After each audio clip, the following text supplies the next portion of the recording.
मैं जो आपको जानकारी देने जा रहा हूं वो तथाकथित नहीं है, न किसी से सुनी सुनाई है। ये जानकारी मैं किसी जिले के समाहरणालय से, उसके निर्वाचन शाखा से निर्गत आदेश के आधार पे है।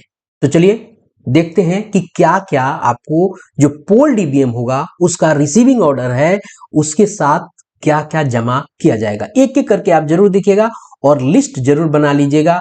जो मैं आपको बताने जा रहा हूं इस पे बहुत सारे इंस्ट्रक्शन लिखे गए हैं जिसकी जानकारी हमें अभी नहीं चाहिए।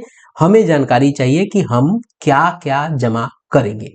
आपको मैं बता दूं 4 प्रकार के ईवीएम होते हैं।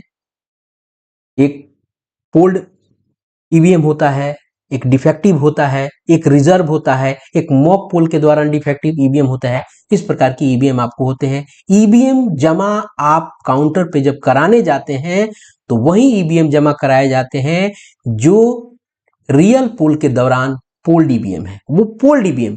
पहले अगर यहाँ बात किया जाए तो सबसे पहले जानकारी अगर जमा की जाएगी ब्रज गृह में जो रखे जाएंगे वो होंगे आपको पोल्ड बीयू सीयू वीवीपैट। इसमें आपको पोल्ड की जब बात यहाँ हो रही है तो रियल पोल के दौरान जो ईवीएम यूज होंगे, भले हो सकता है वो खराब बीच में क्यों नहीं हो गया, तो वो आपको डिफेक्टिव जो ईवीएम है वो भी आप ही को जमा कराना है।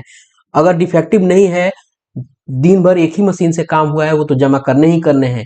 बीच में अगर डिफेक्टिव हो गया वो भी आप जमा कराएंगे, वो लौटाया नहीं जाता है क्योंकि उसमें वोट हो गया। तो ये एक जानकारी आपको होगी कि आप अपने ईवीएम को जमा कराएंगे। उसके अलावा आपको पता है कि 6 लिफाफे आपको जमा कराने हैं। तो ध्यान रखिएगा, यहाँ दूसरे कॉलम में जिक्र किया गया है प्रथम लिफाफा का और उसी की जानकारी पूरी दी गई है। और ध्यान रखिएगा ईवीएम से संबंधित ये लिफाफा है और इसका नाम ही ईवीएम लिफाफा है और ये बहुत प्रमुख प्रपत्र होता है। और ब्रज गृह में आपको जो प्रपत्र रखे जाते हैं ईवीएम के साथ, तो यही ईवीएम लिफाफा रखा जाता है। इसको मैं आपको बता दूं, प्रथम लिफाफा जो हो ईवीएम से संबंधित दस्तावेज हो जाता है, ये सफेद रंग का होता है और इसमें निम्नांकित प्रपत्र रखे जाते हैं। पहला, पीठासीन पदाधिकारी का प्रतिवेदन होता है। ध्यान रखिएगा, प्रतिवेदन मॉक पोल का प्रतिवेदन आपको जो प्रपत्र आपको 2-3। उसके बाद दूसरा, रिकॉर्ड किए गए मतों का खुला लिफाफा।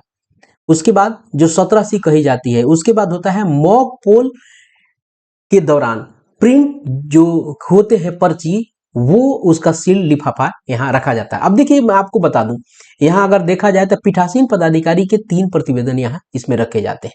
अब देखिए, एक पहला प्रतिवेदन, दूसरा प्रतिवेदन और तीसरा प्रतिवेदन, 3 लिफाफे इसमें होते हैं ईवीएम लिफाफे में। ईवीएम लिफाफे में 3, पहला होता है 17C, दूसरा होता है आपको पीओ का रिपोर्ट, जिसे पीठासीन पदाधिकारी का रिपोर्ट हम कहते हैं, जिसे यहाँ कहा गया है पीठासीन पदाधिकारी का प्रतिवेदन। इसमें आपको पहला भाग मॉक पोल प्रतिवेदन होता है, दूसरा सीयू की बैटरी चेंज का प्रतिवेदन होता है और तीसरा आपको होता है क्लोज बटन रिपोर्ट होता है। उसके बाद इसी लिफाफे में तीसरा जो होता है वो ईवीएम यानी वीवीपैट से निकाली गई पर्ची, जिसका काला लिफाफा जो होता है वो काला लिफाफा। यानी ये ईवीएम लिफाफा के ये तीनों लिफाफे आपको रखे जाते हैं, जिसमें दूसरे लिफाफे में प्रतिवेदन रखा हो जाता है। ये आपको ब्रज गृह में जाता है। उसके बाद आपको बात आ गई अगले लिफाफों की। अगले लिफाफे 5 लिफाफे होते हैं, जिसमें से दूसरा लिफाफा को संवीक्षा लिफाफा कहा जाता है, ये सफेद रंग का होता है। तीसरा सांविधिक लिफाफा, जिसको स्टेचुरी कहा जाता है, ये भी सफेद का होता है।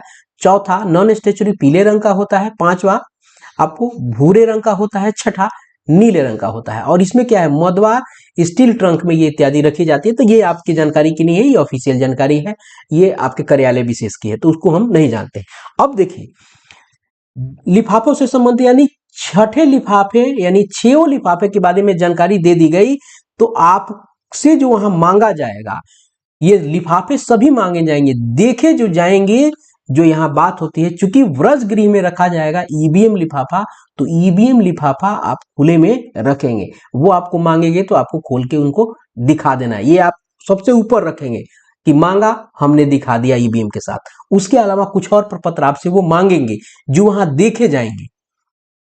देखे जाने के लिए सारे प्रपत्र जमा करने ही है, लेकिन वहां आपको तत्काल जो देखे जा सकते हैं वो आपको ईवीएम लिफाफा है। उसके बाद जो आपसे जो चीज देखी जाएगी वहां इन 6 लिफाफों के अलावा, तो ध्यान रखिएगा पीठासीन पदाधिकारी की डायरी आप 2 प्रति में भरेंगे, 17C भी 2 प्रति में भरेंगे, एक तो वहां रखेंगे, एक हाथ में रखेंगे।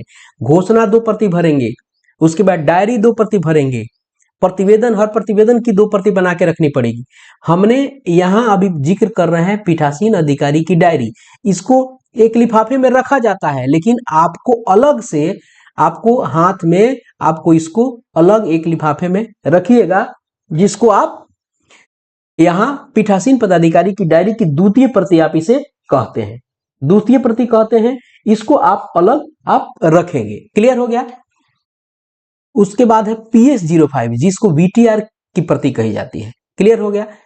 VTR PS05 voter turnout report, इसकी भी एक प्रति आप अपने पास अलग रखिएगा। तीसरा है रिकॉर्ड किए गए मतों का खुला लिफाफा, यानी 17C जो आपने ईवीएम लिफाफा में एक प्रति रखा है, द्वितीय प्रति भी आप अलग हाथ में रखेंगे। वो तो ब्रजगृह में चला जाएगा, वो अलग हाथ में आप जरूर रखें। उसके बाद चौथा क्या है यहाँ, पीठासीन पदाधिकारी का विभिन्न बिंदुओं से संबंधित चेक स्लिप का प्रतिवेदन। इसको कहा जाता है, बहुत सारे लोगों को ये नहीं समझ में आ रहा है कि आखिर ये क्या है। ये है M31। M31 क्या होता है, जितनी चीजें आपको मिली रहती हैं, इसके लिए मैंने वीडियो भी बना के रखा है, कौन कौन सी चीजें उसमें पूछी जाती हैं। M31 उस प्रतिवेदन का नाम है, यानी चेक स्लिप पीठासीन पदाधिकारी विभिन्न बिंदुओं का, ये कौन कौन सी चीजें आप दे रहे हैं, क्या क्या चीजें कहाँ कहाँ है, वो पूरी आपको जो बुक मिली है उसमें भी ये इसका पूरा फॉर्मेट आपको पड़ा हुआ है। उसके बाद पांचवा है पंजी 17 की जांच बिंदु, पंजी 17A इसको बोलते हैं। 17A की जांच बिंदु का रिपोर्ट होता है 19 बिंदु प्रतिवेदन, इसको हम जानते हैं 19 बिंदु प्रतिवेदन। ये 19 बिंदु प्रतिवेदन आपको होता है। तो ये आपको जो ईवीएम लिफाफा, जो खुला लिफाफा है, वो मांगे जाएंगे। उसके अलावा ये 5 चीजें मांगी जाएंगी। पीठासीन पदाधिकारी की डायरी दूसरी प्रति, एक प्रति आपने लिफाफे में रखा हुआ है।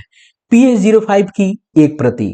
उसके बाद रिकॉर्ड किए गए मतों का लेखा, यानी 17C, इसकी प्रति आप अलग से एक रखेंगे। उसके बाद पीठासीन पदाधिकारी के विभिन्न बिंदुओं से संबंधित चेक स्लिप, जिसको हम M31 कहते हैं। उसके बाद 19 बिंदु का प्रतिवेदन, ये आप अलग से रखेंगे, इन सारे लिफाफों से अलग, एक अलग खुला लिफाफा करके लिफाफे में लिख दीजिएगा, और ये 5 चीज उसमें जरूर रख दीजिएगा। मैंने आपको फिर से बताना चाहूंगा, मैं आपको पीठासीन की डायरी, PS05 17C की द्वितीय प्रति, पीठासीन का M21 और 19 बिंदु प्रतिवेदन, ये कुल चीजें हैं जिसे आपको ध्यान रखना है। और आप जमा कराने जा रहे हैं सामान ईवीएम, तो ये अपने पास रखिए। उसके बाद आपको चालान जो है, ये चालान भर के आपको भी 3 पार्ट में चालान होता है, उसको आप भर के वहां जमा कराएंगे, वहां से वो अपनी उस पर ठप्पा मार के वो रिसीविंग देते हैं, वह आपकी प्राप्ति की व्यवस्था हो गई है। ये जो यहाँ आपको चौथा है, ये भी आपका स्लिप का प्रतिवेदन, ये भी आपकी प्राप्ति का एक व्यवस्था होता है, क्योंकि इसके माध्यम से वो चेक करते हैं। ठीक है, ये चालान आपके जमा करने के लिए, हर चीज के लिए चालान होता है, तो ये चालान है। ये प्रमुख चीजें हैं जिसे आपको भरना है। अगर आपने ये काम कर लिया, डॉक्यूमेंट्स कर लिया, तैयार कर लिए, आपको कोई असुविधा नहीं होगी, आप आराम से अपने ईवीएम को जमा करा देंगे। तो उम्मीद करता हूं और शुभकामनाओं के साथ मैं यहाँ वीडियो में इतना ही। अगले वीडियो में आपको इसी तरह से शिक्षा से संबंधित और शिक्षकों से संबंधित कोई इंफॉर्मेटिव वीडियो है, आप हमारे साथ जरूर जुड़े रहें। धन्यवाद। जय हिंद।